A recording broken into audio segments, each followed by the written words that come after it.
Welcome to Rashmi channel. આજના વિડીયોમાં આપણે જોઈશું કે 8 મહિનાના બાળકનું વજન ન વધતું હોય તો એને આપણે કેવો ખોરાક આપવો જોઈએ. એના માટે હું તમને સરળ અને બેબી ફૂડનો આઈડિયા આપીશ. તો આવા બાળક માટે મને એનર્જીની વધારે જરૂર હોય છે, plus protein, vitamin, minerals, fat આ બધું મળી રહે એવા ખોરાક આપવા જોઈએ.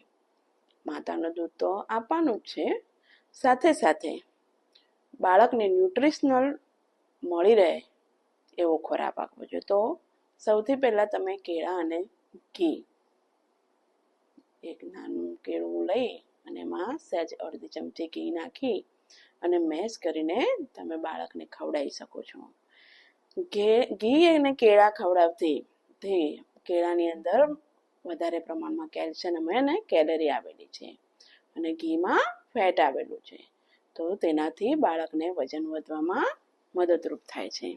પછી બીજું ખીચડી, ચોખા અને મગની દાળની ખીચડી અથવા મસૂરની દાળની ખીચડી અથવા પાલક ખીચડી.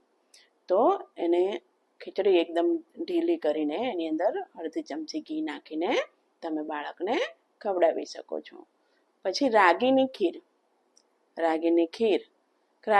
રાગીની અંદર ભારે માત્રામાં કેલ્શિયમ હોય છે, તેથી બાળકના હાડકાં અને બોન વ્યવસ્થિત મજબૂત બને છે. એમાં રાગીની ખીર એ મહત્વનો ભાગ ભજવે છે.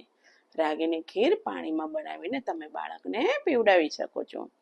પછી એવોકાડો તમે મેશ કરીને બાળકને એમાં ખવડાવી શકો છો. તો એવોકાડોમાં હેલ્ધી ફેટ આવેલું છે અને ન્યુટ્રિશનનું પ્રમાણ પણ વધારે આવેલું છે, તેથી તમે બાળકને એવોકાડો ખવડાવો તો એ પણ બાળકના વજન વધારવામાં મદદરૂપ થાય છે.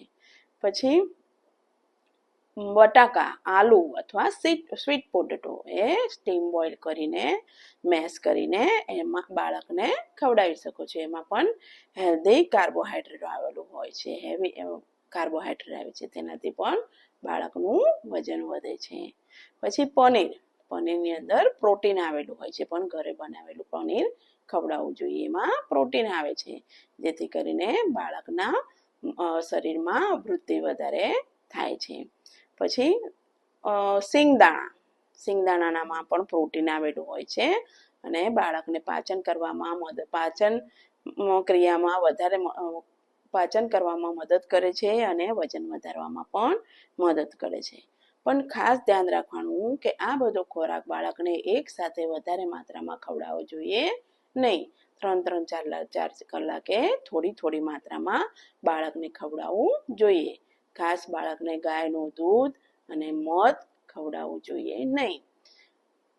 મારો આજનો વિડીયો ગમ્યો હોય તો લાઈક કરો, શેર કરો અને સબસ્ક્રાઈબ કરો.